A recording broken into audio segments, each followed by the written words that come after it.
Hey everybody, welcome back to another episode. Today we're going to talk about the differences and the similarities between Goldendoodles and Labradoodles, and some things that you need to be aware. Although I think for the most part they're very, very similar, there are a couple of things that you need to know, and so I'm going to talk about two differences that are going to make or break whether or not you get the right dog or the right puppy, especially if you're looking at one of these doodle breeds before Christmas. So also make sure you watch to the end, because I've got a special Cyber Week, Black Friday, Uber Monday, whatever you want to call this crazy week of Thanksgiving, and great deals online. I've got a great deal of my own for our basic training package. Make sure you watch to the end to check it all out.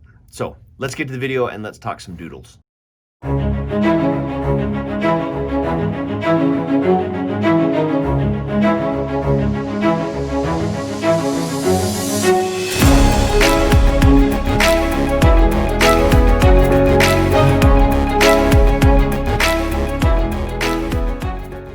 First, basically anytime you take two different breeds and cross them, you're going to get some mixture of those two dogs. Now, in the exact same litter of puppies, you could get some dogs that are, some puppies that are tend way more to take after mom, and you can get some other puppies in the same litter that tend to follow in dad's footsteps, so to speak.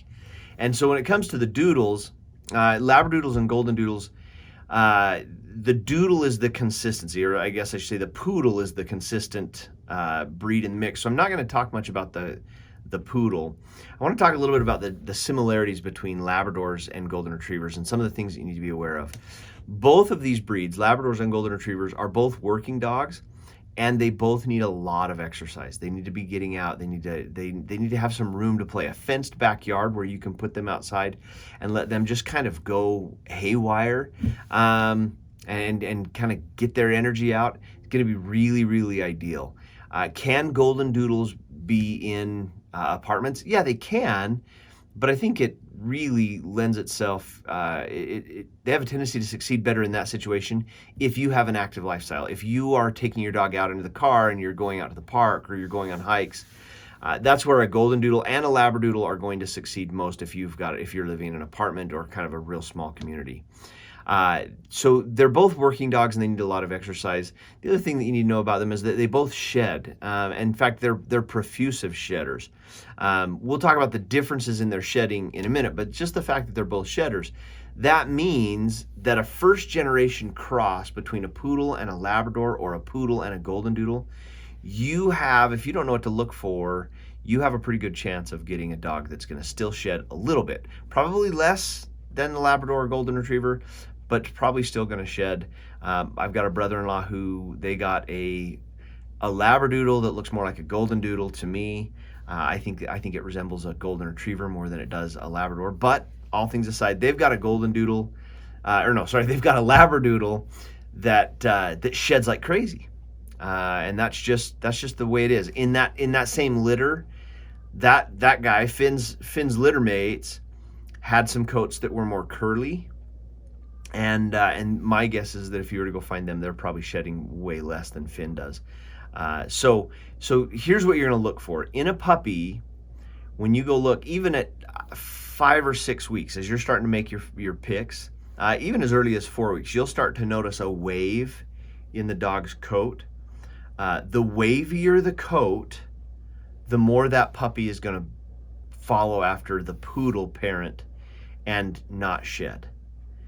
The less wavy the coat, the more kind of the straight hair, the more that puppy, in both Labradoodles and Goldendoodles, the more that puppy is going to follow after the Golden Retriever or Labrador parent, and it's going to shed more. Now that's going to change as you get F2 generations and all of the different things as you go down the lines.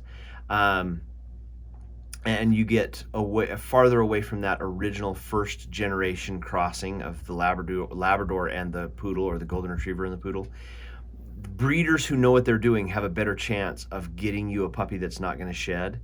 But you're probably getting farther and farther away from the Labrador or Golden Retriever in the breed, and you're probably breeding more poodle into that mix to cut down the shedding. That's just the way genetics works. So when it comes to shedding, know that if it's a first generation, or what they call an F1, if it's a first generation cross, you have a pretty good chance. You have about a 50% chance that your dog's going to shed at least a little bit. When it comes to temperament, in my mind, Labradors and Golden Retrievers are some of the best well-behaved, naturally well-behaved dogs in the world. It's what makes these dogs two of the most popular. In fact, the Labrador Retriever has been the number one dog breed in the United States for, dating back to, I think, like the 70s. So this dog is super popular, and hands down, it's the dog's temperament. Now, Golden Retrievers are not far behind that. They're this happy-go-lucky, super positive, very, very energetic, but it's a positive energy, and they love to be around people. They're super good with kids. So this is another similarity between your Labradoodles and your Golden Doodles, because poodles are also very good around people. So you've got, no matter which direction you're going, Labradoodles and Golden Doodles are going to probably almost certainly, barring any traumatic experience or poor socialization, you get the idea. You're going to get, with very few exceptions, you're going to get a dog that is really good around your family. Now, again, keep in mind these are still animals, but these are three breeds that do very, very well around families, small kids, etc. Another similarity that you're going to have between this is a drive to play catch, to fetch, to be active. And so because both the Golden Retrievers and the Labradors are retrieving dogs, they were bred to go out into the fields and into the marshes and into the lakes and retrieve birds. That's what these dogs have been bred for. Now, over the past 20 or 30 years, they've been bred, there are certain lines that have been bred way more for the family dog, but I've found that with just basically any Labrador or any Golden Retriever, you can always get them to play catch. My guess is that you can do that with the Labradoodle or the Golden Doodle. You're going to have a dog that loves to play catch, it will burn off as much energy as you'll let him, just go racing back and forth and retrieving for you. So that's another one. Here's something I don't know, and if anybody out there has ever done it, I would love to hear. Can you hunt with a Labradoodle or a Golden Doodle? Now, I've never met anybody that has been able to, but one of my favorite episodes of Duck Dynasty is where Uncle Si goes and buys a poodle to hunt with. Now, if you know the history of the poodle, they're traditionally a German hunting dog. So it's not it's not totally out of the universe to think that you could train a Labradoodle or a Golden Doodle to hunt. Anybody that has experience with that, please leave some comments down below. I'd love to hear what your experience has been, good or bad. So that's something that I'm still trying to figure out. I'd love to hear those of you that can tell me more. Please do so.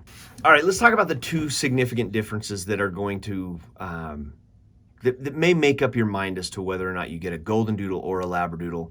The first one is, when it comes to their coats, keep in mind that every breeder that I know, or not every breeder, every groomer that I know says without a doubt, poodles are the most challenging coat to take care of. Like, they're especially the poodles that have a really tight curl to them. It can be really frustrating for the groomers to have to work through that. Now, that's the coat you're bringing in to try and fix the shedding of a Labrador or a Golden Retriever, if that's your purpose in getting this dog. So keep in mind, you're bringing in a nightmare of grooming, and you're mixing it. Now, some breeders would tell you, oh, that's the beauty of it, is you get a coat that's easier to take care of than a poodle, but doesn't shed as much as a Golden Retriever or Labrador. I don't know that I agree with that. Sometimes if you take a mess and you put it all together, it doesn't make a smaller mess. So, but you're going to have a difference in their coats regardless, because the Labrador and the Golden Retrievers have this difference. A Labrador's coat is way more coarse. It's a heavier, it's a denser hair. So when a Labrador sheds, their hair falls down. On the flip side of that, when a golden retriever sheds, it goes everywhere. The hair is super light, it's super fine, and it gets up onto countertops, it gets into your food. I would way rather have a shedding Labrador than a shedding golden retriever for that fact. The golden retriever's hair just goes everywhere. So if you have a golden doodle that's going to shed, and I already mentioned the fact that there's the possibility, so all of you Labradoodle, golden doodle, enthusiasts out there, don't jump down. It is a possibility. I've seen it. It's just a matter of genetics. But if you have a golden doodle that sheds and you have a Labradoodle that sheds, the probability is that the golden doodle's hair, like a golden retriever's hair, is going to get everywhere. Whereas a Labradoodle's hair is going to be more likely to just kind of settle onto the ground because it doesn't float around as much. Okay, the second difference between these two breeds that I think is significant and worth note is the fact that golden retrievers have a higher propensity, higher than any other breed. And it's not even like it's statistically significant. It's not like even close. Golden retrievers get cancer more than any other breed. And it's tragic and it's sad. I love the golden retrievers. But you have about a 6 in 10 or a 3 out of 5 chance of having a golden retriever that gets cancer. There's the verdict is still like Labradors way less than half. How do I say this? The percentage of Labradors that get cancer is less than the percentage of golden retrievers that gets cancer. I think that's the way to say it. And it's like I say, it's significant. Now the verdict is still out. We've not been doing doodles long enough to know if introducing poodles to the gene pool of the golden retriever fixes that cancerous trait, or if the cancerous trait is going to just jump that boundary. That is a difference between the Labradors and the golden retrievers that is, I think, significant. I just want to talk about maybe one other difference that may or may not impact your decision as to whether you get a golden doodle or a Labradoodle. Both are going to be very easy to train. Poodles and golden retrievers are extremely intelligent. So a golden doodle is going to bring that intelligence, and you'll be able to train that puppy. A Labrador is easy to train for a different reason. A Labrador just is not considered to be as intelligent as golden retrievers, but their desire to please their owner is off the charts. Like, all they want to do is make you happy. And so they're easy to train because they're constantly looking for ways to make you happy, and you can pull that into your training. So it may... There's a pretty good argument that I think Labradors are easier to train, even though golden retrievers are supposedly more intelligent. And I think part of that is the fact that if I'm not a great trainer, if I'm not a super experienced trainer, having a dog that's going to kind of go with the flow and my learning curve is going to be more helpful than having a dog that's super smart. So in that case, I think first-time dog owners should lead over to the Labrador side, just because the dog is so eager to please that if you're making mistakes, they'll kind of go with it and they'll help you kind of work through those and through that learning curve. Whereas a golden doodle is super intelligent, but it may be less patient with your hiccups in the training program. All right, let me transition into the salesman part of this. There are a lot of different online dog training courses out there. And over the last several months to the last year, we're starting to see that you don't have to go to a big group class where you get very little attention but still pay a lot of money. You don't have to pay thousands of dollars to have people come to your home. Online dog training courses are becoming more and more popular. The only problem with that is you got to know which one works for you. The thing that works about my specific approach to training dogs is that I don't specifically worry about how old the dog is. Every dog transitions at a different age. And if you've got a rescue dog, well, then how do you know, what stage, where should you be working with your dog? Because you've got a 1-year-old dog, but all the materials and all the trainers out there are saying, well, with your 12-week-old puppy, well, how does that transition? So I've set up a dog training course that it's taken on a workout format. And the reason that's beneficial is because regardless of how old your dog is, I give you 30 workouts. and a litmus test or a little standard, and you do the same workout with your dog every day for 10 to 15 minutes, or twice a day for 5 to 10 minutes, depending on what your schedule is. And when your dog can pass the litmus test, you know it's time to move on to workout number 2. It's kind of like lifting weights. You know, you don't lift 20 pounds until you can lift 15 pounds. And when you can lift 15 pounds with real ease, you know it's time to progress. So that I built this basic dog training package around that concept, this idea of you don't progress until your dog's ready. That's a huge benefit over basically every dog training online course that's out there. So here's the deal. Here's what I'm doing for Cyber Week, Cyber Monday, Black Friday, Thanksgiving blowout, sale, all the crazy things that you're hearing this week.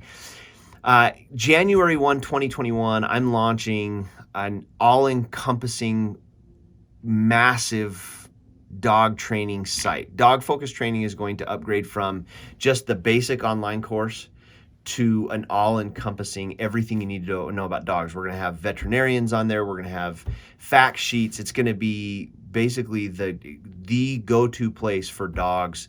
And what I'm going to do, I'm going to charge $400 to access that all-encompassing site. Everyone who purchases my basic puppy training or my basic dog training package between now and Cyber Monday, so in the next 7 days from this video going live, so between now and November 30th, 2020, everyone who buys the basic dog package for $59, they're going to automatically get access January 1, 2021 to the full all-encompassing Dog Focus training site. It will be a membership site, and you will be given lifetime access for your one-time purchase of $60. Which, now the great thing is you might think, well, why would I risk that? The great thing is that there are people paying $60 for the basic dog training package right now. Now, if you're one of my other many customers who've already bought the dog training package, don't worry, you're still covered.